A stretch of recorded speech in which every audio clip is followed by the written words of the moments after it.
I think we can all agree that Teo is not really guilty of murdering um, Inju, right? Hello, everyone. Welcome back to another review on the Review Garden. So, episode 7 of The Impossible Heir starts with, them showing you what exactly happened the night of the wedding after Inju talked with Haywan and the whole, Teo waking up in the room with the two dead bodies. I mean, we can pretty much see Teo's character at the fact that he didn't run away from the scene. I mean, he could have, or maybe he just didn't have time to run away. And whoever is actually guilty, I should say, is, um, whoever is actually guilty probably played a hand in them not knowing, in him not being able to get away. Um, so, but you did see that the only person who shed a tear at the fact that Inju was murdered, two people, his wife and his sister. And I'm Haiju. And I'm like, why the wife though? It's like this man was cheating on you. Literally cheating on you. Him and his side piece both got murdered and you're over here wailing. I mean, I guess she really did love him, but this man, didn't he like almost hit her the other time they were together? So I'm just like, shh, okay. But you also find out that, the father is like, find out, all you can about this, his quote secretary, because the same person can't be involved in two crimes. So Inju, um, had Teo hit, and then all of a sudden Teo killed Inju. And I'm like, it's the perfect plan. It's the perfect plan. But to the people who are smart, they tend to, take a step back. Hold on. Did this actually happen? Or is someone else in play? And that's what the father is like, find out what you can about him, because this right here doesn't make sense. So my thing is, I'm pretty sure it's in her who is behind everything. Like he got the secretary in his, to be on his side somehow, which, to be fair, was not going to be so hard, I feel like, in my opinion, to get him away from Inju, because every time Inju is angry, he takes it out on the secretary. He makes the secretary go get a bat so that he can beat him with it. So it's not going to take that much to get him to change his mind, right? And it's the fact that, Inha feels like he got to where he wanted to be. So he's just going to do whatever he wants to now. But did you really get where you wanted to be? Your father still doesn't like you, because the only way the father likes anyone is if they listen to what the father says.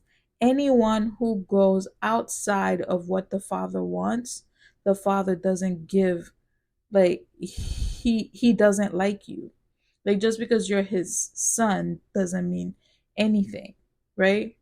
So for you to be like, for you to think you got it just because in her, just because Teo helped you get a little bit, and now you like, I can finish this on my own. Even though you're in prison, my position still remains. Okay. Till your daddy finds out that you're the one behind everything.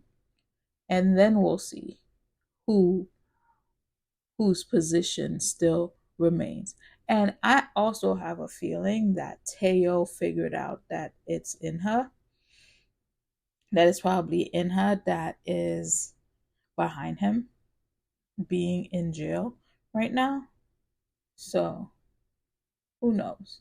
The other thing about this episode, episode 7, that I was like, what is going on here? Was when, Teo was trying to get his friend to help him, and his friend was like, "Nope, don't involve me with Teo."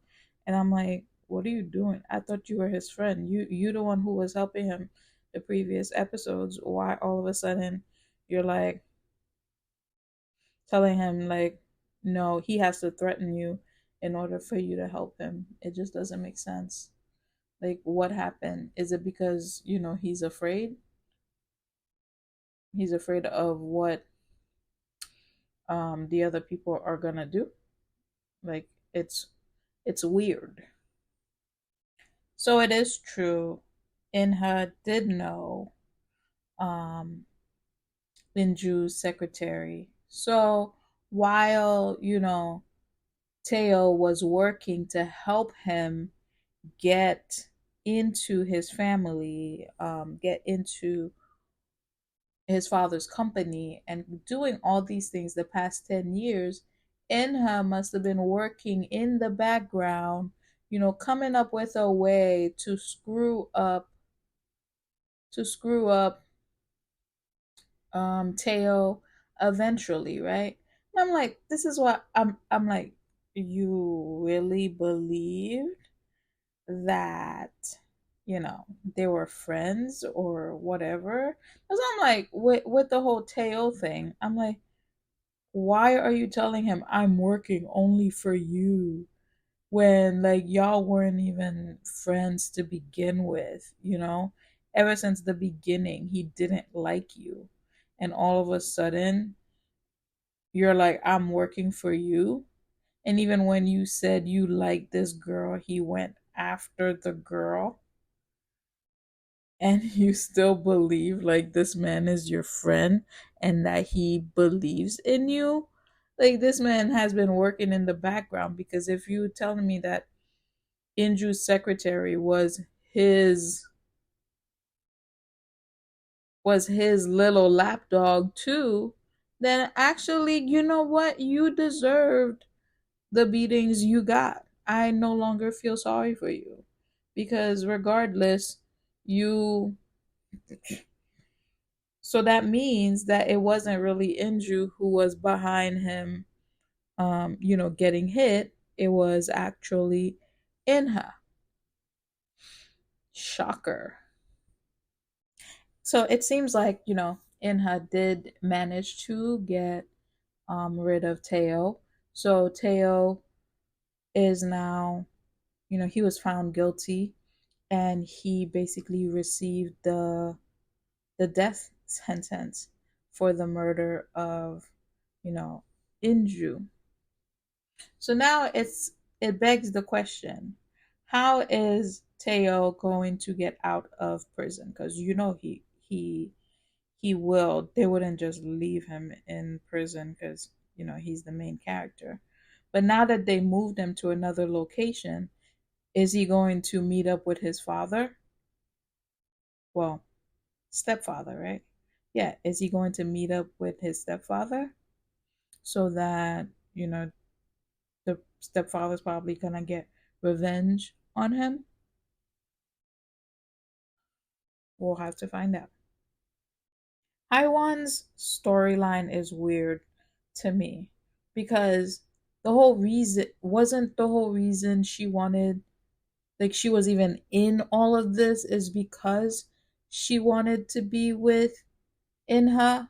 Like, she was trying to get out of her situation with her mom, Isn't that the whole reason? And then now you're telling me that Inha is telling her like he chose her so that he chose her because Teo wanted her. Like no shit. Everyone knows that. That's why you took her because he literally said you saw him looking at her and then you were like, "Are you interested?" He's like, "No." So you went after her, right? But what he told her, like he wants Teo to not, because Teo's a dog and Teo shouldn't try to take his owner's seat. So that means, even from the beginning, he never viewed Teo as anything more, right, than a poor person. And whatever the first interaction was, that's why he hates Teo. And he pretty much used Teo to get ahead. But it's like now they're switching Haiwan's storyline, so like now she's afraid of him and now he's being used. Like I don't know, it's just weird to me. I guess in a way it's to show you that in her what his personality is, maybe to show you who he's becoming or who he was. But it wasn't like, I guess my point is, it wasn't like there was any point in this that he forced her to be with him, right? There wasn't no, "You're gonna be with me, you're gonna be with me for the rest of your life." There wasn't any of that. She willingly went over there. So that part was just weird to me. So now that um you know Teo figured out that Inha is the one behind everything. So I'm guessing now those in Haiwan and Teo are joining forces to have her become the heir now of what the of Kung Ho. And you saying like you're gonna help him do that from jail? How are you gonna do that? How are you gonna do that? But she was able to talk to the chairman, and I guess she got her way in because none of the family members were happy that she was placed as head of the, I don't know, I guess it was a foundation or something. um but it's also funny that she might become the heir of the family. But okay. So then the rest of episode 8 pretty much, you know, the whole scene with Teo's mom, like I don't understand why he chose not to see her. The woman, even she came to see him, traveled far, probably exposed her identity just to come see him in prison, and he didn't want to see her. And kind of like halfway through he kind of felt bad and went back, but the mom was already gone. The damage was already done, you know. And then I feel bad for the quote friend, the one who works at the Italian restaurant, because I guess that's why he didn't want to get involved. So now, after what he did, trying to get um, the person who was driving the car, I guess that put him out. So now, towards the end of episode 8, Inha found out his identity, right? So, and he also told someone else. He told the other boy to kill Teo in prison. So he called the guard to have Teo killed. So I guess for episode 9, it's really what's going to happen. Is Inha going to kill the friend from the Italian restaurant? I mean, he doesn't really get his hands dirty. He mostly has the other guy do that for him. And you know, the only time he got dirty was putting his hand around Haiwan's neck. I actually thought that when she went to the dinner with his father that she was going to show her neck, but she didn't. So that was interesting. But my thing is they're making Inha out to be this powerful person, and it's like, how is he the most powerful person? Technically, the powerful person should be the father. So, how is it Inha all of a sudden become the most powerful person in here, in the show? Like, it doesn't make sense if you get what I'm saying. Like, I get it, he has money. I mean, it's been 10 years. Maybe in the 10 years, something happened. You know, you can't tell me that you and the other boy are that powerful that you can have him killed in prison. You can track the other boy and kill him and kill all these people, and nobody's putting it back at you. Like it just doesn't make sense. And the father is also having that lawyer dude investigate quietly, but I don't know. It's weird that Inha is that powerful. So episode 8, we have 4 more episodes left. I wonder how the series is going to end. And this wraps up our journey on the Review Garden. Thank you for joining me today as we explored this drama. If you enjoyed this reaction and review, please remember to subscribe for more insightful videos. Don't forget to like this video and share your thoughts in the comments below. Your feedback helps our channel grow. As always, I'm truly grateful for your support and for joining me on this journey on the Review Garden. Until next time, and happy listening. Bye.